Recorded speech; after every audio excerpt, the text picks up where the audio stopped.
Good evening, everyone, and welcome once again to Vicious Rants. And of course, I am your host, your YouTube messiah, and often imitated, never duplicated superstar Tim Vicious. And we are talking about Raw. It was in Columbus, Ohio. Now, good buddy of mine that I talked to on Twitter, B. Rotten. Had the privilege of guesting on his show a couple of times on TRN, the Talkin' Wrestling Network. He was there at the show. He was tweeting on and off through the show saying that the crowd was hot, even though it didn't really show it on TV.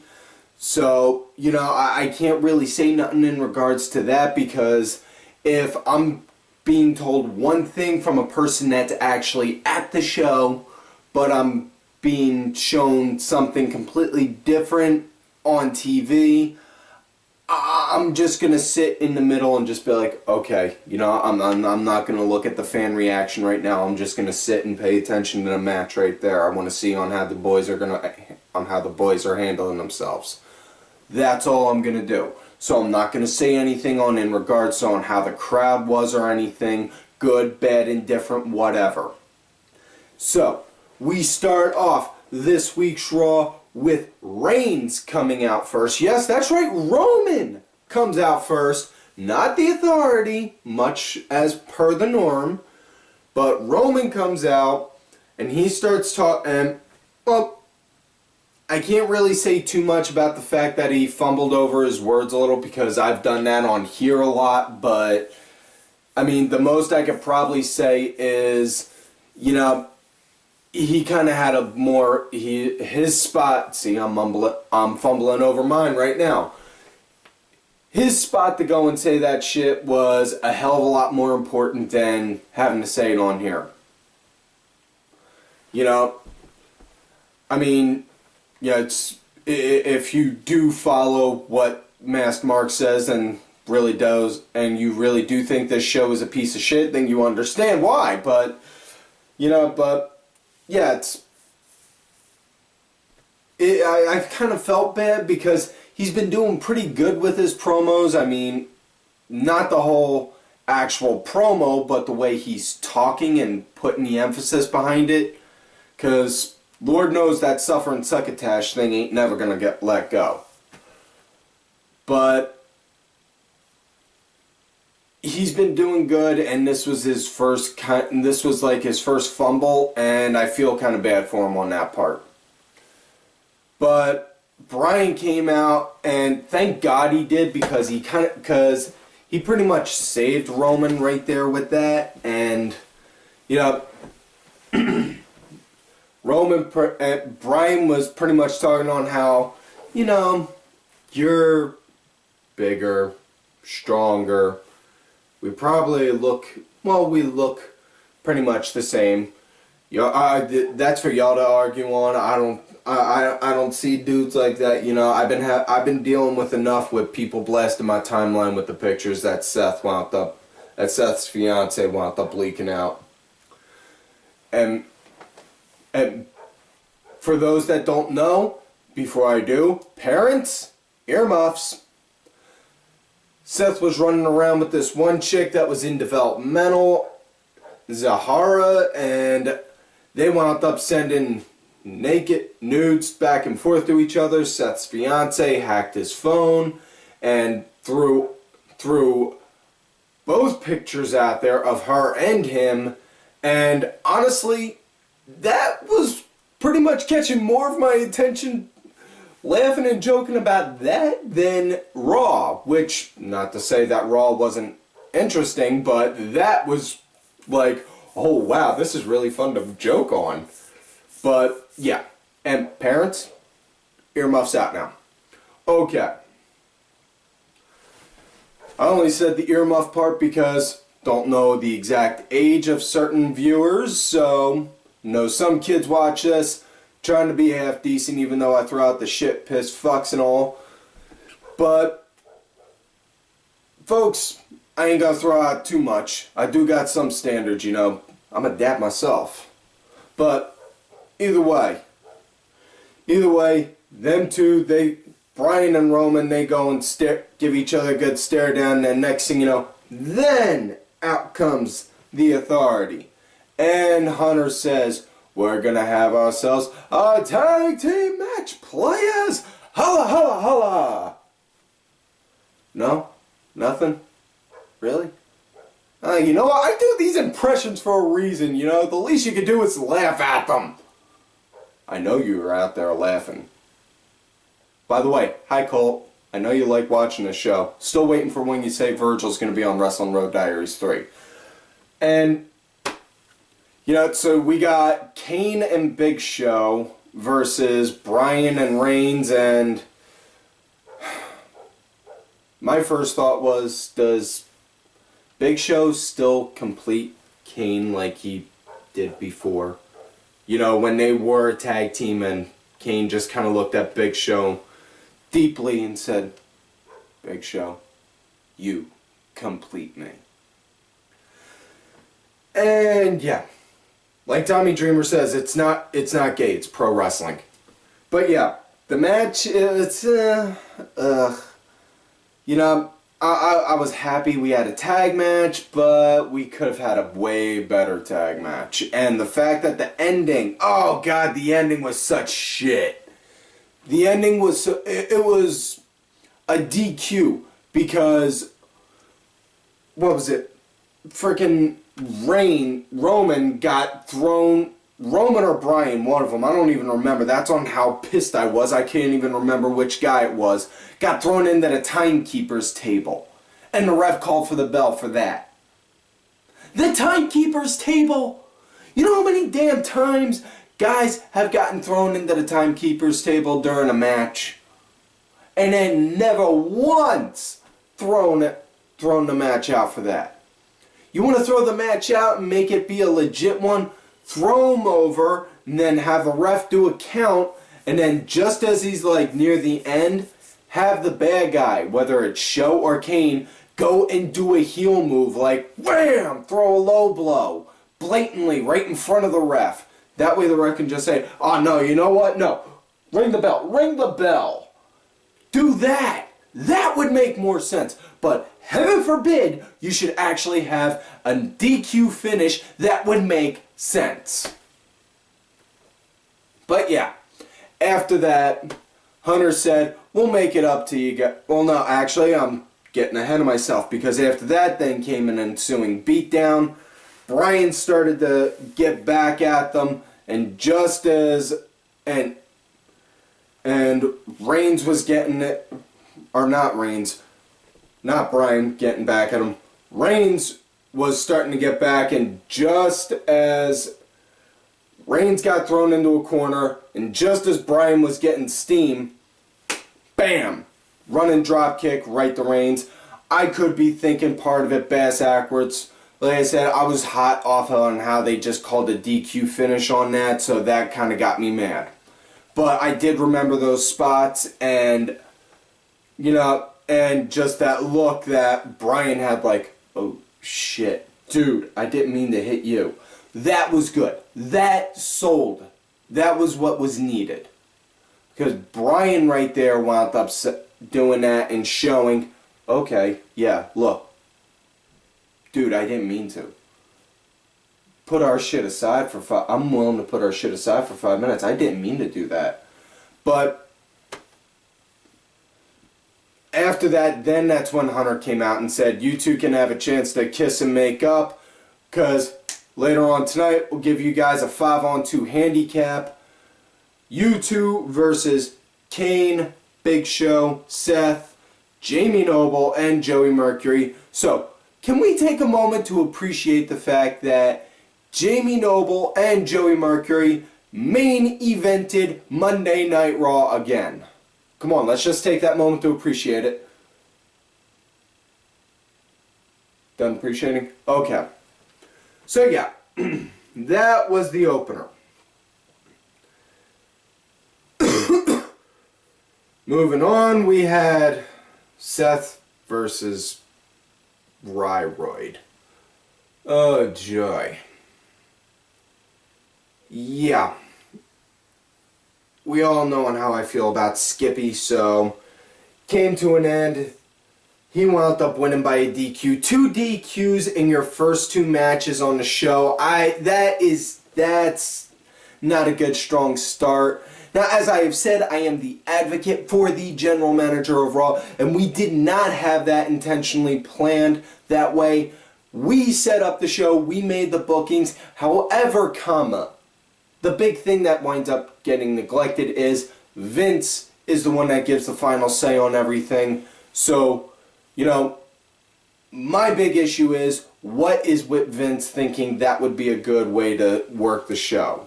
You know, that was complete bullshit right there. You know, Skippy wound up winning with a DQ. Doing 2 DQs back to back like that, that don't feel right. You know. Next match, it was NST Divas match. It was Paige versus the Bella that didn't get the boob job. She's named after a cheese. Swiss, Monterey Jack, Gorgonzola. Hold it, it'll come to me. Brie, that's it, Brie. In which case, big shocker on that, we got a return of the Brie mode bots singing. Which case, if you watch NXT, I don't know about you guys, but given my options, I would rather have the Brie mode bots over the Carmella bots.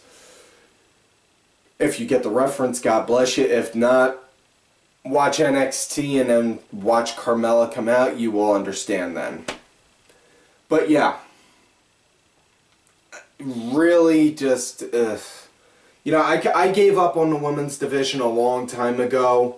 You know, it's just, it has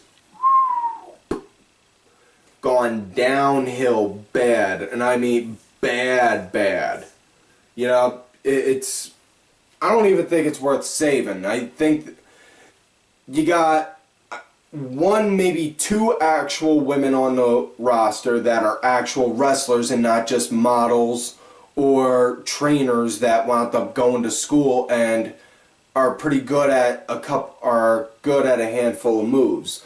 No, you got, it's a damn shame because you could pluck 1 or 2 women from here, you know, like you can get 1 or 2 girls from Shine or Smash or 2CW or some of the, or 1 or 2 of the girls that may wrestle in Combat Zone every now and again, or if they do a Woman of Honor match in ROH, you know.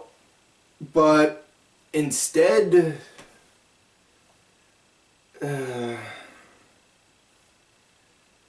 yeah, I was not, I mean, don't get me wrong, I was pretty happy to see Paige out there doing her thing. Yeah, she's pretty much the only one out there with a half-decent talent that's actually competing. You know, not to say that Natty can't, it's just I'm saying Natty's not competing. So that is the point on that one. So, before you fanboys start going into an all-caps rage in the comment box, you know, want you to get your story straight. But, yeah, was not a fan of this match whatsoever. Did not like it one bit. And, you know, Paige, she obviously won. She did that Rampage move. She did the Rampage, got the 1, 2, 3, and exit stage left. Next matchup, match of the night, hands down. Bray Wyatt versus Dolph Ziggler. I absolutely love seeing these 2 guys going at it. These 2 guys work with each other beautifully. They got great chemistry. You know, it was just beautiful, beautiful. You know, they both were going really good and hard with each other. And then right outside, Bray just wham threw a clothesline on him. Looked like Dolph's head was gonna fly off into the seats in one of and like you were going to see a giant horde of fans fighting over a severed Dolph Ziggler head, which, you know, I'm pretty sure would catch like at least a good 20 grand on eBay. You know, which, by the way, folks, if you do an eBay search for severed heads, please let me know the price. Morbid curiosity now. May look that up after I'm done recording. Moving on, back to the match at hand. Once Bray hit that clothesline, he pretty much was dominating from then on out. You know, big thing about with Ziggler that really got him over was his ability to oversell the moves. But when I say oversell, not like oversell like the finger poke of doom kind of sell. I mean like make a piss poor clothesline look like the clothesline from hell. Look like JBL's clothesline from hell when he was in his prime. You know? And yeah, he does oversell like that, and two things came into my head. Damn, that was a good shot, and Ziggler sounded good. And for the love of God, please don't tell me Ziggy got another concussion from that shot to the head, because, like I've said before, big reason on why Ziggler isn't getting that main event push that he should have is because he's a liability medical-wise, because he's concussion prone. You know, that's the big reason. That's why. So, as much as I would love to see him as a main eventer, I know it's not going to happen because of that.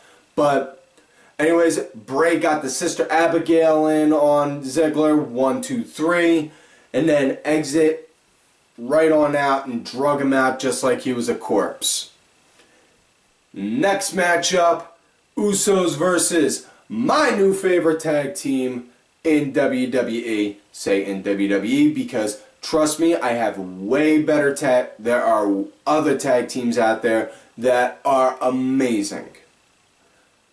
The Masters of the WWE Universe, Cesaro and Kid, and big thing I kind of noticed with this was the way Natty's starting to get more into it, you know, to where she's starting to show a little bit more of like, I wouldn't say a heel kind of personality, but more of a bitch please kind of personality, you know, because Kid, basically, he pulled out like an Owen Hart move, just flipping over the ropes and pulling one of the Usos out, just doing a leg scissor move, and then Kid laying on the ground also. Natty comes over to get him. Naomi's over there with the other Uso, and she's just like, hey, why don't you back on out of here? Which, that's what made me notice it and was like, oh, damn. Natty's getting hardcore. Damn, that bitch is getting hardcore now. Which, I totally dig. They do this with the team, with their team like that. That's good. I like it. You know, and like I said before, Cesaro, most underutilized talent. He is getting a chance to shine with this now. Cesaro and Kid got the win, and you know, hopefully this is gonna put them in a title spot on the pay-per-view in 2 weeks. Please God, let that happen and let them win. Because seriously, they win that, I will just look at them as WWE's rendition of the Kings of Wrestling. Because much as I love Chris Hero, and kids know Chris Hero, but damn if Cesaro and Kid don't make one hell of a tag team. You know? And side note, no, I normally don't talk about promos that happened in the middle of the show, but they did make a huge announcement for the next inductee for Hall of Fame. They said it was going to be Rikishi. Now, as much as I love Rikishi, career-wise, I don't think he really did much in his career to deserve it. I think he's getting it more because he's part of the Anoa'i family, the Anoa'i Samoan family, which, okay, understandable then. But instead of Rikishi, I don't know. Maybe Dewey instead, but that's me. That's my opinion. Take it for what it's worth. You don't like it, go ahead, throw the hatred down below in the comment box. I ain't got no problem with it. Always open to hearing what other people got to say, good, bad, or indifferent. You know, now, that aside, moving on, next matchup, Sin Cara versus Mizdow, not Miz, but Mizdow, which absolutely loved. Mizdow was selling, he is on point, mate, he is money, and man, when he started, probably the better parts of that match were, hands down, Miz sitting ringside, just sitting in his chair, just like I am, with the microphone, and then Mizdow right out of nowhere, he's like, Mizdow, can you get me some water? Can you get me a bottle of water? Can you open it, please? Just like that. And then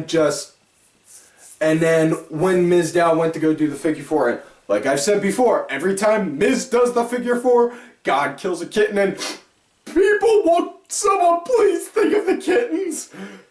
Like I said, every time Mizdow does it, I'm pretty sure God looks and is like, you know what? I think I'll let 5 or 6 more be born. So, there we go. But just as Mizdow wrapped the leg around, Miz got on the mic and got on the apron. Whoa, whoa, whoa, whoa, whoa! That's my move! You know, and which case, no, it's not. You want to get technical, that move belongs to the original Nature Boy, Buddy Rogers. But I'm just saying. Anyways, Sin Cara wound up getting a win. Really starting to show more heavy tension between Miz and Mizdow. Chances are we're probably going to get a match with them, if not at Fastlane, then at then at Mania. So, if it's at Mania though, it better be the pre-show or early in the card, because as much as I love this feud, it's not worth being in the later portion of that show. So, moving on, main event time. Reigns and Bryan versus Jamie Noble, Joey Mercury, Kane, Big Show, and Seth Rollins. And lately it feels like I've been tipping my hat to Ring of Honor a lot for a lot of the stuff they did, but you know what? Damn it all, Ring of Honor it does what they say. They build excellence. You don't believe me? Motherfucker, you had 3 former Ring of Honor champions in your main event on Monday Night Raw. You had Seth Rollins, Jamie Noble, and Daniel Bryan in there. You had 3 former Ring ROH world champions in there. What's that tell you? Now, point being though, they do like they say, they build excellence. But enough about trying to make it sound like I'm trying to stroke them. I'm moving on to the matter at hand. The main event match, it was what you would expect with a handicap match. You can't really make a handicap match. You can't win a handicap match when the odds are against you without making the other team really look stupid, like having them attack each other and all. And, you know, they didn't really do that. I mean, and Bryan was mostly competing for most of the match because Reigns, he got the crap knocked out of him, and I mean knocked out of him. You know, like he was being pretty much like targeted. And Bryan worked 90% of the match. Next thing you know, Bryan's throwing out the kicks to show, and next thing you know, he's sizing up Kane. Reigns tags himself in, comes in, wham, spears him, and then just gets the pin, and then him and Bryan are arguing because Bryan just straight up says, What the hell was that? I did all the work. You weren't in it. You weren't here. You weren't fighting. What's going on with this? You know? And yeah, it was good. I liked it because, you know, it's much built up tension between them two with it. And yeah, it's a real quick side note again. First off, I'd like to apologize.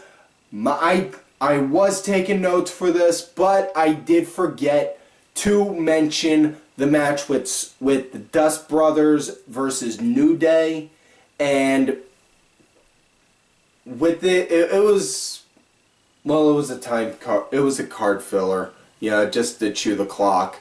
The only interesting aspect of it was crowd started doing a Cody chant and Stardust walked away.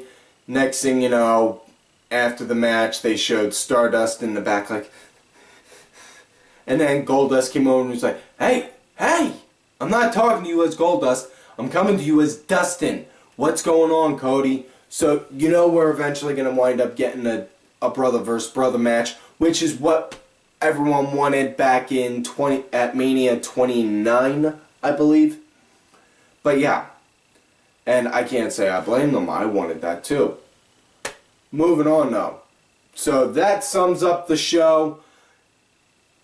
I give it a 3.5 out of 5, but like I said, between watching the show, I spent most of my time on Twitter joking and laughing about all the crap that was going on about with Seth, with his phone, because, you know, and I made the meme. I will not lie, I do make memes every now and again, of the meme of Seth's fiance or former fiance, which case, if she's single now, that means I may have a chance. Alright, enough daydreaming. It's a picture of her just sitting there drinking a coffee, and it's like, so, Seth and Zahara are exchanging nudes, huh? That's none of my business. And I just made that one. So yeah. If you wind up seeing that picture out there, you can thank me for it. But anyways, that's it for this week's show. So like all normal, don't forget to like the video, subscribe to the channel, go back, watch the other episodes, look for me on Twitter at Tim Vicious. Make sure y'all look for my backup account, Tim_Vicious. I get put in Twitter jail every now and again. Also got that whole Facebook gimmick going on as Tim Ash. And folks, do not forget to follow all of these cool ass cats right here on Twitter. Vicky Earls, make sure y'all check out Vicky's YouTube page as well as her podcast, The Celtic Commodity. I am Danny Sunday, Mucky Morse, Axel Morgan. Make sure y'all check out Axel's show, Axel's Wrestling Review. Hell of a show, and brother, I can't wait to hear what you got to say on the NXT show coming up. Sunday Segway, Sinfully Sabrina, Cranky Grandpa, Legion Lady Aaron, Oliver Ben, Just a Stupid Mark, you're still a piece of shit, and as well as my client, who, as I have said, is the true Raw General Manager, Bronx Bitch forever. And, folks, like I always tell y'all, you love me great, you hate me. Fuck yous.